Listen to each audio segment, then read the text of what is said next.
하나님의 말씀 보겠습니다. 하나님의 말씀은 구약성경 열왕기하 1장 1절부터 18절까지의 말씀을 교독을 합니다. 구약성경 560페이지에 있습니다. 구약성경 560페이지에 있는 열왕기하 1장 1절부터 18절까지의 말씀 교독합니다. 1절의 말씀을 제가 먼저 봉독해 올립니다. 아합이 죽은 후에 모압이 이스라엘을 배반하였더라. 아하시아가 사마리아에 있는 그의 딸 아하시아가 사마리아에 2절 같이 읽습니다. 아하시아가 사마리아에 있는 그의 딸 암나가를 따르며 그들을 사자를 보내며 그들의 길에 가서 그들이 가을을 기력이 낫겠나 보라 하니라. 여호와의 사자가 뒷셋 사람 엘리야에게 이르되 너는 일어나 올라가서 사마리아 왕의 사자를 만나 그에게 이르기를 이스라엘에 하나님이 없어서 너희가 에그론의 신 바알 세불에게 물으러 가느냐. 그러므로 여호와의 말씀이 내게 올라간 신상에서 내려오시는지라 내가 반드시 죽으리라 하셨다. 엘리야가 이에 하니라. 사자들이 왕에게 돌아오니 왕이 그들에게 이르되 너희는 어찌하여 돌아왔느냐 하니 그들이 말하되 한 사람이 올라와서 우리를 만나이르되 너희는 너희를 보내 왕에게로 돌아와서 그에게 구하기를 여호와의 말씀이 이스라엘에 하나님이 없어서 내가 에그론의 신 바알세불에게 누구로 보내느냐. 그러므로 내가 올라간 신상에서 내려오지 못할지라 내가 반드시 죽으리라 하셨다. 왕이 그들에게 이르되 올라와서 너희를 만나 이 말을 너희에게 한 그 사람은 어떤 사람이더냐. 그들이 그에게 대답하되 그는 털이 많은 사람인데 허리에 가죽띠를 띄었더이다 하니 왕이 이르되 그는 뒷셋 사람 엘리야였다. 이에 59장과 그의 군사 50명을 엘리야에게로 보내매 그가 엘리야에게로 올라가 본즉 산 꼭대기에 앉아 있는지라 그가 엘리야에게 이르되 하나님의 사람이여 왕의 말씀이 내려오라 하셨나이다. 엘리야가 19장에게 대답하되 내가 만일 하나님의 사람이며 우리 하늘에서 내려와 너와 너의 50명을 살릴지어다. 우리 곧 하늘에서 내려와 그와 그의 군사 50명을 살렸더라. 왕이 다시 다른 59장과 그의 군사 50명을 엘리야에게로 보내니 그가 엘리야에게 말하여 이르되 하나님의 사람이여 왕의 말씀이 속히 내려오라 하셨나이다 하니 엘리야가 그에게 대답하여 이르되 내가 만일 하나님의 사람이며 우리 하늘에서 내려와 너와 너의 50명을 살릴지어다 하매 하나님이 그리고 하늘에서 내려와 그와 그의 군사 50명을 살렸더라. 왕이 세 번째 59장과 그의 군사 50명을 보낸지라 셋째 59장에 올라가서 엘리야 앞에 이르러 그의 무릎을 꿇어 엎드려 간구하여 이르되 하나님의 사람이여 원하건대 나의 생명과 당신의 종인 이 50명의 생명을 당신은 귀히 보소서. 우리 하늘에서 내려와 정원에 59장 그가 그의 군사 50명을 살렸거니와 나의 생명을 당신은 귀히 보소서 하니 여호와의 사자가 엘리야에게 이르되 너는 그를 두려워하지 말고 함께 내려가라 하신지라 엘리야가 곧 일어나 그와 함께 내려와 왕에게 이르러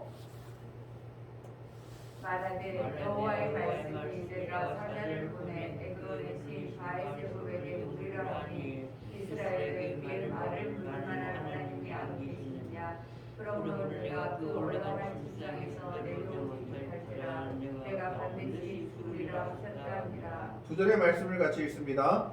왕이 엘리야가 전한 여호와의 말씀대로 죽고 그가 아들이 없으므로 여호람이 그를 대신하여 왕이 되니 유다 왕 여호사밧의 아들 여호람의 둘째 해였더라. 아하시아가 행한 그 남은 사적은 모두 이스라엘 왕 역대 지략에 기록되지 아니하였느냐. 아멘.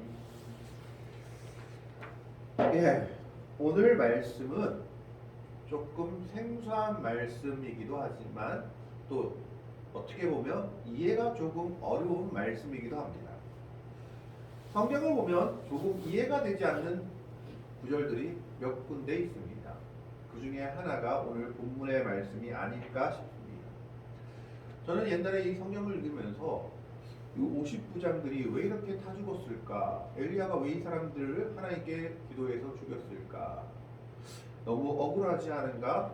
그들이 죄라고는 왕의 명령을 수행한 것밖에 없는데 억울한 죽음이 아닌가 하는 생각들, 하나님이 왜 이랬을까 하는 생각들을 많이 했습니다.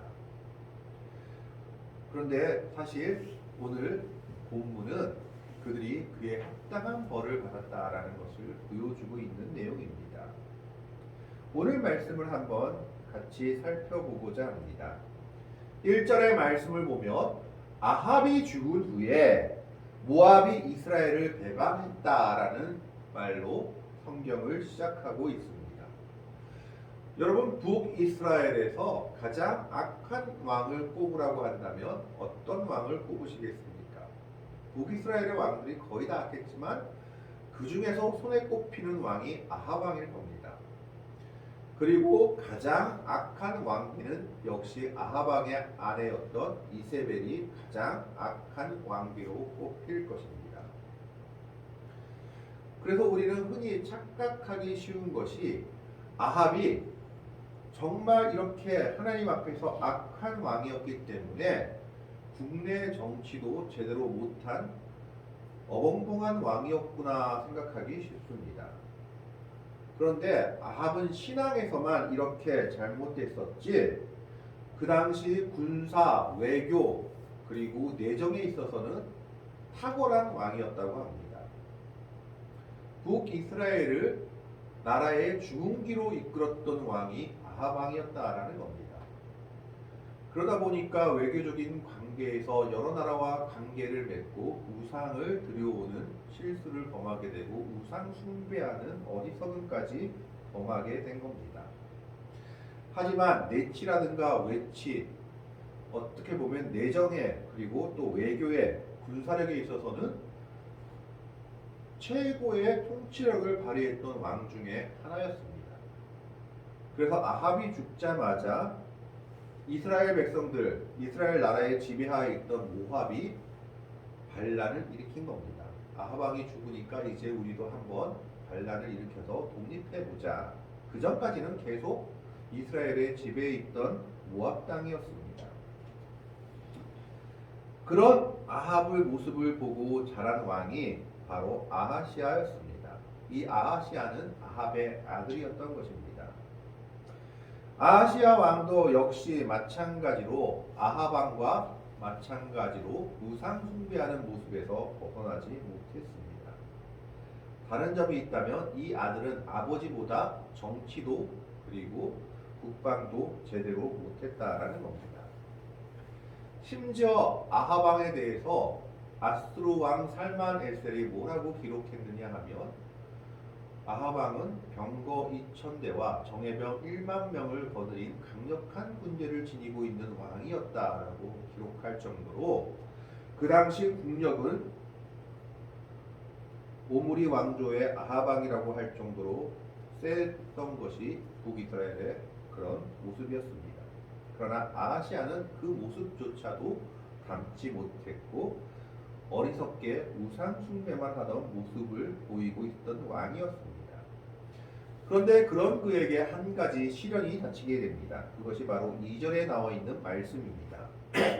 2절 말씀에 보면 아하시아가 사마리아에 있는 그의 다락 난간에 떨어져 병들매 사자를 보내며 그들에게 이르되 가서 에브론의 신 바알세불에게 이 병이 낫겠나 물어보라 하니라. 그가 높은 데서 떨어져 가지고 아마 큰 충격을 받았든지 어디가 부러졌든지 큰 질병이 생겼든지 어떤 일이 생겼던 것 같습니다. 그래서 죽을 만큼 고생하다가 의원들도 소용없었는지 모르겠는데 그는 한 가지 꾀를 냅니다. 그게 뭡니까? 우상 이방신한테 가서 한번 이 병이 낫는지 안 낫는지 물어보고 오라라고 신하들을 시켜버린 겁니다. 지금으로 말하면 무당이나 점쟁이한테 가가지고 내가 죽겠는지 살겠는지 물어보라고 대통령이 시키는 거하고 똑같은 모습입니다. 아주 어리석은 모습을 보여주고 있습니다. 이 모습을 보고 하나님께서 너무 한심해서 엘리야에게 명령을 하나 내리십니다. 그 명령이 바로 아하시아 왕의 명령을 받고 바알세불에게 물어보러 가는 신하를 만나서 이렇게 말하라고 했습니다. 이스라엘에는 하나님이 없어서 너희가 에그론의 신 바알세불에게 물어보러 가느냐? 바알세불은 파리의 신, 똥파리의 신이라는 이야기입니다. 그리고 에그론은 블레셋의 5방백 중에 하나였습니다. 블레셋 하면 에그론 왕, 가드 왕, 무슨 이런 여러 왕들의 이름이 나오죠. 그게 왜 그러냐 하면 블레셋이란 나라는 하나로 통일된 나라가 아니라 그리스와 같이 도시국가 연합체였던 겁니다. 아테네가 있고 스파르타가 있고 여러 다른 나라들가 있듯이 블레셋이란 나라 또한 가드, 에그론, 그 당시 5개 주요 블레셋 지방의 왕들이 모였던 그런 연합도시 공동체였습니다. 그렇기 때문에 그 중에 하나인 에그론의 신 바알세불에게 물어보러 가던 것입니다. 그래서 엘리야가 그를 만나서 하나님이 없어서 너희가 바알에게 물어보러 가느냐라고 말하면 하나님의 말씀을 사자에게 전합니다. 그 하나님의 말씀이 무엇입니까? 4절에 나온 겁니다. 그러므로 여호와의 말씀이 내가 올라간 침상에서 내려오지 못할지라 내가 반드시 죽으리라 하셨다 하라. 엘리야가 이에 가니라. 하나님이 하도 기가 막히니까 아시아 왕의 사자에게 나타나서 이렇게 말씀하신 겁니다. 블레셋까지 갈 거 없다. 내가 말해줄게. 너 죽는다라고 말하고 사라진 겁니다. 엘리야를 통해서. 이 말을 듣고 사자들은 블레셋까지 갈 필요를 느끼지 못하고 왕에게로 돌아옵니다. 이때 왕이 그들에게 묻습니다. 너희는 어찌하여 돌아왔느냐? 왕이 이게 무슨 말합니까? 야, 바알한테 갔다 와야지 왜 벌써 왔느냐? 우상한테 묻지도 않고 왔느냐라고 책망하고 있는 겁니다. 북이스라엘의 왕이면 하나님의 세우신 왕이다라고 볼 수도 있는데 그는 하나님은 염두에 두고도 있지 않습니다. 그러자 왕의 책망을 듣고 사자 중에 한 사람이 말합니다. 엘리야를 만난 이야기를 합니다. 한 사람이 올라와서 우리를 만나 이르되 너희는 너희를 보낸 왕에게로 돌아가서 그에게 고하기를 여호와의 말씀이 이스라엘의 하나님이 없어서 내가 에그론의 신 바알세불에게 물으려고 보내느냐? 그러므로 내가 올라간 침상에서 내려오지 못할지라 내가 반드시 죽으리라 하셨더라 하더이다. 이 말을 듣고 왕이 신하들에게 묻습니다. 도대체 누가 너희에게 이런 말을 했느냐? 신하들은 그들가 누군지 몰랐기 때문에 그의 용모에 대해서 말합니다. 8절에 보면 그들이 그에게 대답하되 그는 털이 많은 사람인데 어떤 성경에는 털옷을 입은 사람이다 라고 기록되어 있기도 합니다. 허리에 가죽띠를 띄었다이다 하니 왕이 단번에 알아봅니다. 왕이 이르되 그는 디셋 사람 엘리야로다. 무슨 말입니까? 왕은 엘리야에 대해서 자기 아버지 때부터 알고 있었다라는 겁니다. 아합 왕 때 엘리야는 많은 일들을 행했습니다. 특히 제일 유명했던 일이 무엇입니까? 갈멜산에서 850명의 바알과 아세라상 선지자들과 대결해서 이겼던 불이 하늘에서 내려왔던 그 모습이 가장 유명했던 모습 중에 하나입니다. 그렇기 때문에 왕은 엘리야가 어떤 사람인 줄 알고 엘리야의 모습조차 정확히 알고 있었습니다. 그럼에도 불구하고 그는 자신의 병에 대해서 하나님의 사자에게 물어볼 생각도 하지 않는 어리석은 모습을 보이고 있던 겁니다. 그러면서 오히려 그는 그 병을 이방 신을 의지해서 치료할 생각을 하고 있었던 어리석은 왕의 모습을 보이고 있습니다. 그러면서 그는 엘리야가 그 말을 했다라는 것을 듣자마자 엘리야를 자기 앞으로 데려오고자 합니다. 그런데 문제는 9절 말씀입니다. 그가 정말 엘리야를 데려오고자 했다면 사신을 보내야 했는데 9절 말씀을 보겠습니다. 9절 말씀 한번 같이 읽어볼까요? 9절을 한번 띄워 보내주세요. 9절 말씀 같이 보겠습니다. 9절을 한번 띄워 보내주시길 바랍니다. 9절 말씀 같이 읽습니다. 같이 읽습니다. 9절 시작. 이에 50부장과 그의 군사 50명을 엘리야에게로 보내매 그가 엘리야에게로 올라가 본즉 산 꼭대기에 앉아 있는지라 그가 엘리야에게 이르되 하나님의 사람이여 왕의 말씀이 내려오라 하셨나이다. 아멘. 여기까지 보면 별로 이상한 걸 못 느끼겠죠. 그런데 사실은 아주 이상한 모습입니다. 왜냐하면 하나님의 사람을 부르려고 누구를 보낸 겁니까? 군사를 보낸 겁니다. 사절이나 사실을 보낸 것이 아니라 지금 아하시아 왕은 50명의 군사를 자기 친위대 같은 군사를 보냈던 겁니다. 이건 뭘 얘기합니까? 네가 왕의 말을 듣지 않고 거절한다면 체포해서라도 끌고 오겠다라는 모습을 보여주는 겁니다. 하나님의 선지자에 대한 두려움도 하나님의 말씀에 대한 두려움도 감이 없는 모습을 보여주고 있는 겁니다. 뿐만 아니라 우리는 이 50부장의 말을 한글로 보니까 별 문제 없는 말인데 싶지만 원어에서는 어떤 의미가 있느냐? 경멸의 의미가 담겨 있다라고 합니다. 이걸 조금 의역해서 본다면 이런 말이라고 합니다. 내가 하나님의 사람이냐? 그래, 하나님의 사람이라면 왕이 명령했으니까 후딱 내려와라.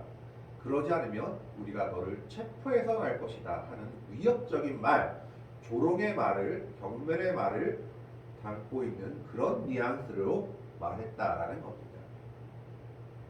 지금 왕은 정말 하나님의 사람을 자기가 데려오고자 한다면 사신을 보내거나 자기의 신하를 보내서 예절을 갖춰야 함에도 불구하고 그것이 아니라 군대를 보내서 위협하고 있는 겁니다. 너 안 내려오면 체포해서 가겠다. 그리고 이 50부장은 거기에 기세등등해서 네가 하나님의 사람이면 빨리 내려와라. 안 그러면 왕 명령대로 너를 체포해서 가겠다라고 경멸하고 있는 겁니다. 그리고 이때 엘리야가 앉아있던 산이 어딘지는 잘 나와 있지 않지만 어떤 신학자들은 갈멜산이었을 것이다 라고 추측하기도 합니다. 왜냐하면 그 뒤에 나오는 것이 갈멜산의 내용을 추측하게 만들기 때문입니다. 10절에 보면 엘리야가 50부장에게 대답하여 이르되 내가 만일 하나님의 사람이면 불이 하늘에서 내려와 너와 너의 50명을 살을지로다 하며 불이 곧 하늘에서 내려와 그와 그의 군사 50명을 살랐더라. 갈멜산의 불이 하나님께서 임하신 것처럼 오늘 이 산에서도 불이 내려와서 하나님의 사람을 무시하고 하나님의 말씀을 무시한 50부장과 50명의 군대를 불살라 버렸던 겁니다. 우리는 하나님의 말씀 앞에서 겸손해야 합니다. 그리고 하나님의 사람 앞에서도 겸손해야 합니다. 왜냐하면 하나님께서 세우신 사람이고 또 하나님이 우리에게 허락하신 말씀입니다. 그 말씀에 우리가 겸손하지 못하고 말씀에 거만하거나 교만하게 되면 그 말씀의 불이 우리를 살을 수도 있다라는 것을 보여주고 있는 대목입니다. 자, 이렇게 일이 있자 왕이 포기하지 않고 두 번째 50부장을 보냅니다. 11절의 말씀에 보면 왕이 다시 다른 50부장과 그의 군사 50명을 엘리야에게로 보내니 왕도 어지간합니다. 이러면은 군사를 보낼 게 아니라 사절을 보내야 되는데도 불구하고 끝까지 군대를 보냅니다. 고집을 꺾지 않는 모습을 보여주고 있습니다. 여러분, 앞에 50부장이 어떻게 되었다는 이야기를 뒤에 50부장도 들었을 겁니다. 그러면 그 50부장의 태도는 어떻게 돼야 될까요? 변화가 있어야 되지 않겠습니까? 하나님의 말씀 앞에, 하나님의 사람 앞에 겸손하고 자신을 낮출 줄 알아야 하는데 두 번째 50부장은 오히려 더 건방지게 이야기합니다. 11절 말씀 보겠습니다. 왕이 다시 다른 50부장과 그의 군사 50명을 엘리야에게로 보내니 그가 엘리야에게 말하여 이르되 하나님의 사람이여 왕의 말씀이 속히 내려오라 하셨나이다. 속히가 더 붙죠. 이것은 홍수가 범람해서 빨리 쓸려가는 것처럼 내려오라라는 뜻을 가지고 있다고 합니다. 두 번째 50부장은 더 건방지게 네가 하나님의 사람이야? 빨리 내려오지 않으면 너 죽어. 약간 이런 뉘앙스로 말하고 있는 겁니다. 앞에 사람이 어떻게 됐는지 들었음에도 불구하고 그는 좀처럼 하나님의 말씀 앞에, 하나님의 사람 앞에 겸손하지 못한 모습, 자신의 군사만 믿고 있는 모습을 보여주고 있는 겁니다. 하나님의 말씀 앞에서 이런 어리석은 자가 없는 것을 보여줍니다. 그래서 엘리야가 다시 대답합니다.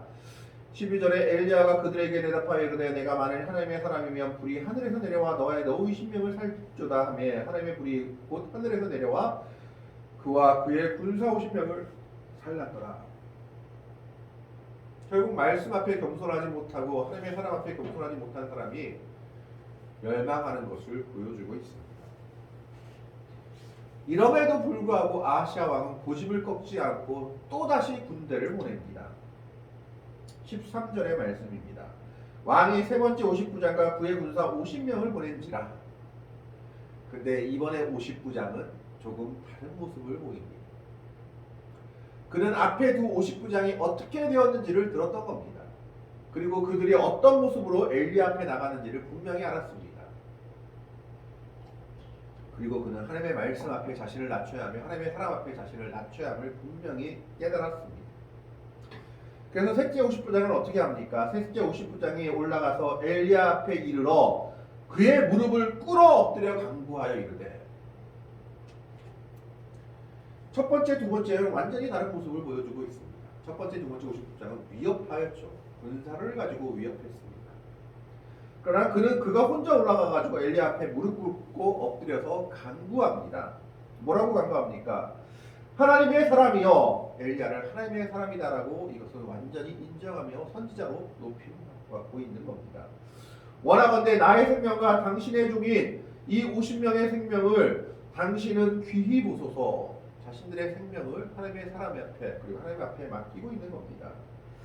불이 하늘에서 내려와 전번에 50부장들과 그의 군사 50명을 살랐거니와 나의 생명을 당신은 귀히 보소서 하며, 그는 비록 왕의 명령으로 군대를 이끌고 왔지만 이 군대를 가지고 하나님의 사람을 겁박할 생각도 하지 않았습니다. 그는 오히려 자기와 자기 50명의 모습을 엘리야한테 애원하며 무릎 꿇고 살려달라고 간구하고 있는 겁니다. 그의 겸손한 모습이 하나님의 마음을 움직였고 하나님의 사자인 엘리야의 모습을 마음을 움직였던 겁니다. 이 모습 앞에 하나님께서 엘리야에게 아하시아 왕께 가는 것을 허락하는 것을 보게 됩니다. 15절 말씀에 보면 여호와의 사자가 엘리야에게 이르되 너는 그를 두려워하지 말고 함께 내려가라 하신지라. 엘리야가 일어나 그와 함께 내려와 왕에게 이르되, 여기서 그를 두려워하지 말라는 건 50부장이 아니라 왕을 두려워하지 말라는 겁니다. 아하시아 왕이 아무리 군사를 가지고 너를 위협한다 할지라도 내가 너를 지키고 있다면 어떻게 할 수 없다라고 확신을 주고 있는 겁니다. 그래서 왕한테 가서 하나님의 말씀을 그대로 전하라고 얘기합니다. 그래서 그는 16절에 말하되 여호와의 말씀이 내가 사자를 보내 에브론의 신 바알세분에게 물으려 하니 이스라엘에 그의 말을 물을 만한 하나님이 안 계심이냐? 그러므로 내가 그 올라간 침상에서 내려올지 못할지라 내가 반드시 죽으리라 하셨다 하니라. 엘리야는 담대하게 왕 앞에 가서 뭐라고 얘기합니까? 너 그냥 죽어. 왜? 하나님의 말씀 제대로 지키지 않고 바알세분에게 물으려 했는데 하나님이 너 살려주겠냐 하는 얘기를 하고 있는 겁니다. 왕의 권세를 두려워하지 않고 하나님의 말씀을 그대로 전하는 엘리야의 모습이 나타나고 있습니다. 그런데 어떻게 보면은요, 이 아하시아 왕에게는 이때가 마지막 기회였습니다. 무슨 기회? 회개할 마지막 기회. 하나님이 지금 아하시아에게 왜 이렇게 나타났을까요? 하나님께로 돌아오고 회개하라고 몇 번이나 기회 주고 있는 겁니다. 엘리야가 마지막 가서 말씀 전했을 때라도 아하시아는 자기의 잘못을 깨닫고 회개했다면 하나님이 그 마음을 돌이켰을지도 모를 일입니다. 가장 대조되는 사람이 하나 있죠. 히스기야 왕입니다. 이사야 선지자가 가서 너는 이제 얼마 살지 못하고 죽을 것이다 라고 얘기했을 때 히스기야는 낯을 벽으로 향해서 통곡하며 하나님께 기도했습니다. 하나님 내 생명 좀 살려주십시오. 그래서 15년을 더 연장받았던 것이 성경에 기록되어 있는 것을 보게 됩니다. 그런데 오늘 말씀에서는 아하시아가 어떤 반응을 했다는 얘기도 없습니다. 그는 하나님의 말씀을 무시하고 하나님께로 돌아오는 것도 거부하고 어떻게 됩니까? 17절 말씀을 보겠습니다. 왕이 엘리야가 전한 여호와의 말씀대로 죽고 하나님의 말씀대로 그는 멸망의 길을 통해 갔던 겁니다. 말씀대로 죽었다라는 원어의 뜻은 그대로 이루어졌다라는 뜻입니다. 그대로 이루어지고 심지어 그는 후사도 없이 죽은 불행한 왕이 되었습니다. 그 뒤에 보면 그가 아들이 없으므로 여호람이 그를 대신하여 왕이 되니 여호람은 그의 형제입니다. 아합의 아들 중에 한 명이었던 겁니다. 아들이 없어서 그의 형제가 그를 대신하여 왕이 되니 유다 왕 여호사밧의 아들 여호람의 둘째 해였더라. 하나님의 말씀 앞에 겸손하지 못한 사람, 하나님의 사람 앞에 자신을 낮추지 못한 사람이 어떻게 되는지를 보여준 것이 오늘 본문 말씀인 겁니다. 말씀 앞에 자신을 낮추지 못하고 교만하게 자신이 가진 것 그리고 자신의 권세를 가지고 하나님의 사람을 겁박하려고 했던 50부장 둘은 하나님의 불에 그리고 살려 죽어버렸고 아하시아 왕은 끝까지 회개하지 않은 채 하나님의 말씀대로 멸망을 향해 갔습니다. 심지어 아들까지 없어 후계자는 그의 형제가 왕이 된 것을 성경은 기록하고 있는 겁니다. 사랑하는 성도 여러분, 우리는 하나님 말씀 앞에 겸손해야 합니다. 내 생각과 내 뜻과 내가 가진 것을 가지고 말씀을 대적하는 자는 결국 멸망의 길을 향해 갈 수밖에 없다라는 것을 아하시아 왕과 50부장의 모습을 통해서 우리에게 보여주고 있는 겁니다. 뿐만 아니라 하나님이 세우신 사람에 대해서도 우리는 겸손해야 합니다. 하나님이 세우신 사람은 하나님이 세우셨기 때문에 그 권위를 인정하고 그가 정말 하나님의 뜻을 벗어나지 않는다면 그가 하나님이 세우신 사람을 인정하며 우리는 나아가야 함을 오늘 성경 말씀을 통해서 보여주고 있는 겁니다. 50부장과 아하시아 왕은 하나님이 세운 사람을 인정하지도 않고 하나님의 말씀에 겸손하지도 않았습니다. 그래서 그들은 결국 멸망을 향해 갈 수밖에 없었던 것을 보게 됩니다. 우리는 하나님의 말씀 앞에 겸손해야 합니다. 하나님의 말씀이 이렇다고 하면 우리는 그것을 믿음으로 받아들이고 순종해야 합니다.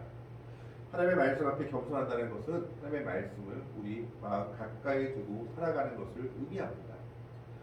그래서 여러분 힘들더라도 항상 말씀을 가까이 하는 삶을 살아가길 바랍니다.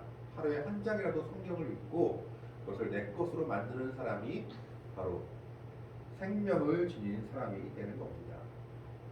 그러지 못한 사람은 결국 오늘 50부장처럼 아하시아처럼 멸망의 길을 향해서 갈 수밖에 없다라는 것을 보여주고 있습니다.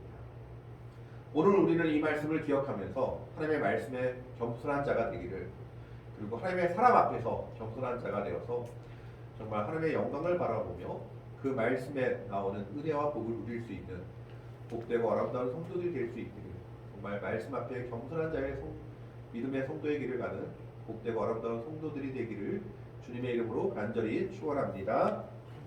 기도하겠습니다. 하나님